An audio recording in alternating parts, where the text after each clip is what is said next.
Bonjour mes amis. Alors comme promis, je voulais vous faire une vidéo sur la négociation. En tout cas, The Art of a Deal.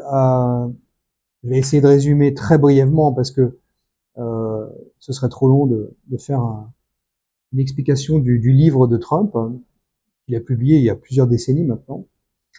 En fait, la négociation, d'après Trump, c'est quelque chose d'assez agressif et brutal. Il faut profiter, selon lui, d'une position de force par rapport à son partenaire. On va pas appeler ça un adversaire ou un compétiteur, mais on négocie toujours avec quelqu'un qui n'a pas les mêmes objectifs que soi. D'ailleurs, c'est un des grands principes de la négociation. Euh, on fait des compromis. Euh, on trouve un juste milieu entre deux positions qui sont, par essence, extrêmement éloignées l'une de l'autre. C'est le principe d'ailleurs d'une négociation, que ce soit politique, diplomatique, économique, financière, même personnelle. Des fois, bon, il y a toujours des compromis à faire. Donc, je j'invente pas quelque chose d'extraordinairement nouveau. C'est tout à fait classique dans la vie quotidienne, bon, ou alors dans la vie des entreprises ou des États. Bon, Trump a décidé d'utiliser sa méthode, qui est critiquable. On peut critiquer sa façon brutale de parler, de négocier. Bon, quand il dit kiss my ass, bon, c'est euh, c'est pas un langage très diplomatique, mais ça, en tout cas, ça prouve que c'est un quelqu'un qui est authentique et qui dit exactement ce qu'il pense. Et il a toujours été comme ça. Donc c'est pour ça que bon, je vais remettre ça dans son contexte. C'était un promoteur immobilier à New York City. Bon, il faut comprendre que New York City, c'est l'une des villes les plus corrompues au monde. Et donc, il a affaire à des gens extrêmement corrompus. Donc, on est obligé d'être agressif avec des gens corrompus. On peut pas montrer de la faiblesse parce que sinon, on est mort. D'ailleurs, c'est ce qu'il dit dans son livre. Euh, il dit que le type qu'on a en face de soi, dans la négociation, il va sentir la faiblesse, il va sentir le sang, comme il dit, et il va en profiter pour vous écraser dans la négociation. Or, l'idée, c'est pas d'être écrasé, c'est de trouver un compromis juste et équitable. Bon. Et donc ça, il y a plusieurs méthodes pour le faire. Lui, c'est une méthode de rentre dedans. En fait, on va dire ça comme ça, c'est-à-dire une méthode expéditive, rapide, euh, qui a l'avantage en fait de secouer les gens et de les forcer à prendre une décision rapidement. C'est ça passe ou ça casse. Donc c'est une méthode typiquement trumpiste. Et il fait ça en politique depuis qu'il est en politique, mais il a fait ça bien avant quand il était entrepreneur, promoteur immobilier, etc. Donc voilà, il a fait de la télé d'ailleurs où il était comme ça quand il négociait avec les chaînes ses contrats lorsqu'il était dans The Apprentice. Euh, il les négociait comme ça aussi, hein, c'est normal. Quand il avait des bons résultats d'audience, bah, il disait bah tu vas me signer le contrat et tu vas me mettre le montant que je veux. Sinon, je refais pas une autre saison. Et bah, c'est comme ça. Bah, c'est pareil avec les négociations avec les pays, les droits de douane. Vous acceptez mes produits à zéro droit de douane, à 0% de droit de douane chez vous, et moi j'accepte les vôtres à 0%. Voilà. Et vous ne mettez pas de règles. Hein, j'avais donné l'exemple du bœuf aux hormones. Alors les Européens avaient dit oui, c'est pour des raisons de santé, etc. Bon, euh, bah, c'est un droit de douane indirect. On refuse le produit parce que il est dangereux pour la santé. Bon, c'est vrai qu'il y a en matière alimentaire, je peux pas critiquer les Européens parce qu'ils ont totalement raison. Ici aux États-Unis, on a des produits alimentaires qui sont très dangereux et qui sont pas bons pour la santé. Et il faut dire les choses. Il faut dire les choses telles qu'elles sont. Bon, maintenant pour l'automobile, c'est différent. Euh, les voitures américaines sont pas mauvaises, donc pourquoi mettre un droit de douane ou des droits de douane sur les voitures américaines? Bon, pour protéger évidemment l'industrie automobile européenne, mais bon, mais les Européens exportent aux États-Unis. Bon, il faut qu'il y ait quand même une réciprocité, hein, sinon c'est pas du commerce, c'est de l'abus. C'est ce qu'a dénoncé Trump pendant sa campagne électorale, pendant son premier mandat, sa campagne électorale pour son deuxième mandat, et maintenant. Bon, en plus, il y a effectivement l'aspect géopolitique de la défense, puisque c'est les États-Unis qui assument le coût de la défense de l'Europe, hein, sous le traité de l'OTAN. D'où l'intérêt pour les Européens d'augmenter leurs dépenses. D'ailleurs, c'est demandé par Trump. Trump veut que que les pays européens augmentent leurs dépenses militaires. Donc, les Européens pensent que la meilleure façon de le faire, notamment, c'est de développer encore plus l'industrie militaire européenne. Mais le seul problème, c'est que ça prend du temps. C'est que beaucoup de politiciens européens sont de gauche, voire d'extrême gauche, donc c'est compliqué parce que c'est pas très écologique ce qui est militaire. Et puis bon, la guerre c'est mal, donc voilà. Bon, vous avez compris ce que je veux dire.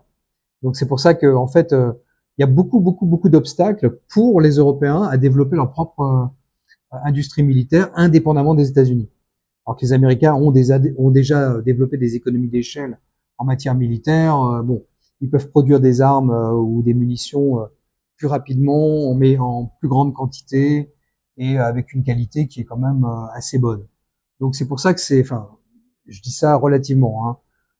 Il y a beaucoup de problèmes avec le F-35, avec les chars, etc., etc. Mais bon, et admettons que ce que je dis est généralement vrai. Donc ça pose un problème. Donc voilà. Donc c'est pour ça que je dis que Trump a une façon de négocier qui s'assimile un petit peu à. Et d'ailleurs, c'est pas le fait du hasard, puisqu'il a écrit son livre dans les années 80, à la méthode des Japonais qui disaient business is war. Le business c'est la guerre. Bon, et ben c'est exactement la même méthode que Trump a adoptée. Il a appris les Japonais dans les années 80, parce qu'aujourd'hui les Japonais ne sont plus ce qu'ils étaient dans les années 80. Dans les années 80, vous pouvez le voir dans le cinéma américain, Hollywood.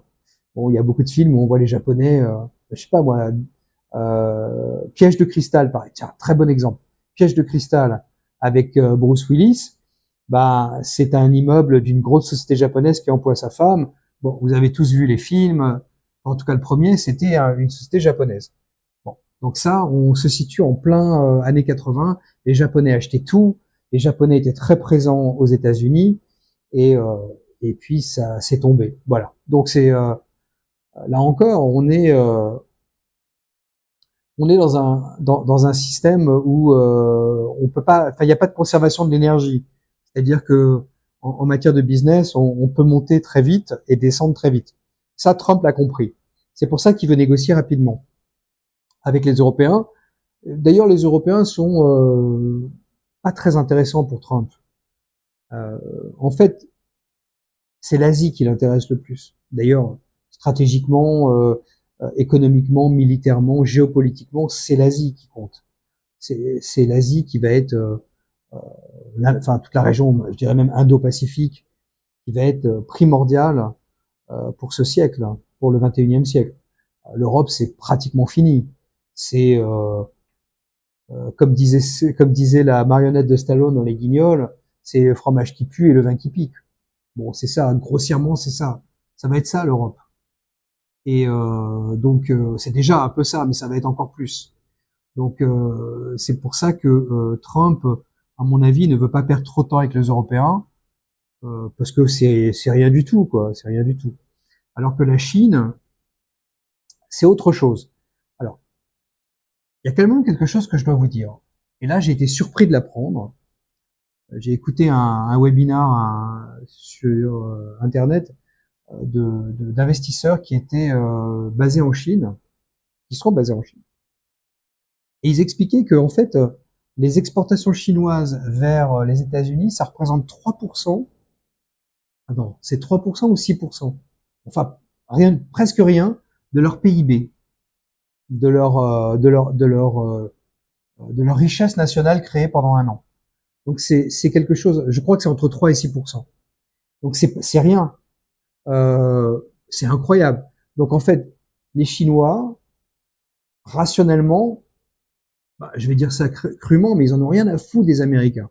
Ils exportent des trucs aux États-Unis, mais comme le commerce international est en dollars, ah, Donc ils ont énormément de dollars. Je l'ai dit la dernière fois, ils ont 1000 milliards, 1 trillion en obligations américaines, en obligations, en bons du Trésor américain, et ils ont plus de 3000 milliards, donc 3 trillions en réserve de change, c'est-à-dire en monnaie étrangère, hein, principalement du dollar. Mais peut-être qu'ils ont un peu d'yens, ils ont probablement des euros, des livres sterling, des francs suisses, etc. Mais très massivement du dollar. Donc c'est là où ils sont liés aux Américains. C'est pas tellement dans leurs exportations. Bon, donc même nous, enfin ici aux États-Unis, bon, on voit beaucoup de produits made in China, mais en valeur c'est pas énorme. C'est des produits qui sont pas chers. Bon, donc c'est pour ça que c'est pas beaucoup en fait pour la Chine. Et comme ils ont une certaine fierté vis-à-vis de leurs produits, mais aussi vis-à-vis de leur souveraineté, etc. Donc ils veulent pas se laisser faire. Mais c'est une négociation en fait assez intéressante qui va avoir lieu assez rapidement et sur le dos des Européens. Parce que qui va importer massivement des produits? Parce que même si les Américains rendent les importations chinoises trop chères, les Chinois vont essayer de vendre à qui?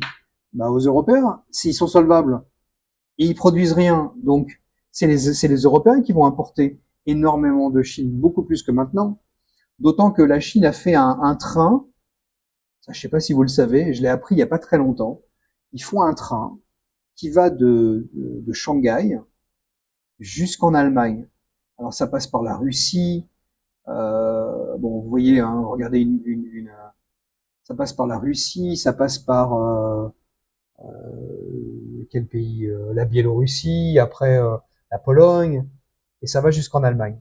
Donc en fait, c'est un train qui met, je crois, 10 ou 15 jours, mais c'est des trains très très longs et qui sont bourrés de marchandises. Et il y en a un toutes les semaines, je crois, d'après ce que j'ai pu me lire. Et et c'est des trains bourrés de marchandises chinoises qui euh, qui évitent donc le canal de Suez, la, la mer Rouge, Djibouti, les pirates de la mer Rouge, le blocage de canal de Suez. Euh, bon, c'est pas mal. Ah oui, et puis les pirates du détroit de Malacca, c'est-à-dire en Malaisie, il y a encore des pirates là-bas aussi. Donc les pirates de la mer de Chine, ça fait rêver, hein, ça fait rêver, ça fait rappeler au plus ancien Bob Moran. Bon, bref, donc vous avez tout ça. Donc tous ces risques-là sont complètement évanouis parce qu'on fait passer un train par des territoires qui sont, on va dire, pas pacifiques, mais bon, beaucoup plus sûrs que les mers empruntées par les bateaux qui vont de Shanghai à l'Europe. Ou alors ça les oblige à passer par le Pacifique, par le canal de Panama. Et comme vous savez, les Américains ont racheté les deux ports sur le Pacifique et sur l'Atlantique qui ceinturaient le canal de Panama. Donc en fait, c'est plus entre les mains des Chinois, donc ça va coûter beaucoup plus cher aux Chinois de passer par le canal de Panama. Donc ils ont tout intérêt à augmenter le volume par voie ferroviaire. Bon voilà. Et donc qui va acheter tout ça, hein, pour revenir à mon point, ce sont les Européens. Voilà. Donc euh, les dindons de la farce dans The Art of a Deal, c'est pas les Chinois, rassurez-vous, c'est pas les Indiens, c'est pas les Asiatiques en général. L'Indo-Pacifique va exploser. Charles Gave en parle tout le temps, mais il n'y a pas que lui. On voit les statistiques de croissance en Inde. Même la Chine se défend bien. Bon, tous ces pays-là, ça se passe très bien. L'Indonésie, le Vietnam, le Cambodge, tous ces pays-là sont en forte croissance. Et la Malaisie et Singapour. Bon, je vais pas vous faire toute la liste, mais c'est tout ça, c'est des pays.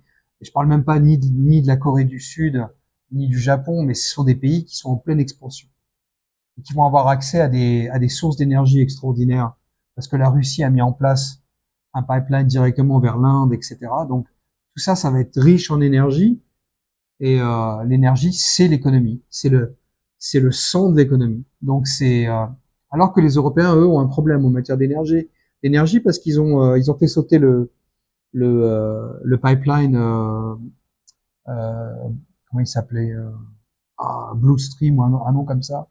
Je me rappelle plus. Ça va me revenir. Mais ils ont fait sauter ce pipeline de gaz et Nord Stream. Voilà, c'est ça, Nord Stream. Ils l'ont fait sauter. Les Américains l'ont fait sauter. Il n'y a pas de, il y a pas de souci là-dessus. On le sait. Et donc les Européens sont obligés d'acheter du gaz ou du pétrole à qui? Alors, apparemment, c'est la Norvège qui est le premier fournisseur de pétrole en Europe. Donc, ça reste en Europe, mais c'est un pétrole cher. Donc, ils le payent beaucoup plus cher que le pétrole qui vient du Moyen-Orient ou le gaz qui vient d'Algérie ou d'Égypte, par exemple. Même si il y a des pays comme l'Italie qui peuvent en profiter. Euh, et puis, ils importent euh, du gaz liquéfié des États-Unis. Alors là encore, les États-Unis en profitent. Encore une fois, c'est l'Europe qui est le dindon de la farce. Voilà, donc j'espère que je vous ai un peu expliqué ce que c'était que l'art de la négociation façon Trump 2.0. Et merci pour votre fidélité et vos encouragements. À très bientôt, mes amis.